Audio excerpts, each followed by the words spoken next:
ঝাঁপির বুদ্ধির কাছে একেবারে লেজে গোপড়ে হয়ে গেল সবাই। কেউ বুঝতেও পারল না এত বড় একটা খেলা খেলল সে। কিন্তু দ্বীপ যে বেঁচে আছে এই কথাটা বেশি দিন লুকিয়েও রাখল না ঝাঁপি। তাই তো পরের দিন এফএস চিফ বাড়িতে আসতেই তাকে উচিত শিক্ষা দিল সে। বলে দিল ওকে তো মরতেই হতো, ও দেশের জন্য কোনো কিছু করেছে নাকি? ও শুধু ঠান্ডা ঘরে বসে আদেশ দিয়ে গেছে।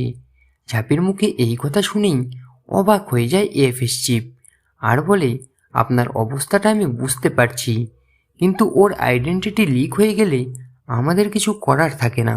সাথে সাথে ঝাঁপি বলে, হ্যাঁ আপনি ঠিকই বলেছেন, ও যা করেছে ও তার প্রাপ্য শাস্তিটাও পেয়েছে, ওকে তো মরতেই হতো।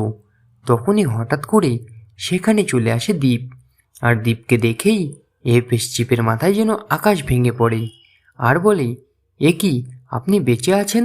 সাথে সাথে দ্বীপ বলে, হ্যাঁ আমি বেঁচে আছি, এত তাড়াতাড়ি আমি মরতে পারি নাকি?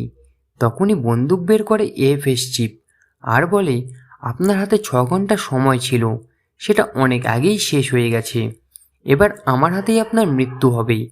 তখনই এগিয়ে যায় ঝাঁপি, আর এফএস চিফের হাত ধরে তার বন্দুকটা নিজের মাথায় ঠেকিয়ে বলে, ওকে মারার আগে আপনি আমাকে মারুন। আপনার সাহস হয় কি করে আমার সামনে আমার স্বামীকে মারার কথা বলছেন আপনি? এই বলতে বলতেই হঠাৎ করেই এফএস চিফের হাত থেকে বন্দুকটা কেড়ে নেয় ঝাঁপি, আর উল্টে এফএস চিফের মাথাতেই বন্দুকটা ধরে। তো বন্ধুরা, এবার কি করবে ঝাঁপি? কি বলবে এফএস চিফ? কমেন্ট করে অবশ্যই জানান। মূল ধারাবাহিক দেখতে হলে অবশ্যই চোখ রাখুন স্টার জলসার পর্দায়। আর সাথে এমনই আপডেট প্রতিদিন সবার আগে পেতে হলে আমাদের এই চ্যানেলটাকে অবশ্যই সাবস্ক্রাইব করে দিন।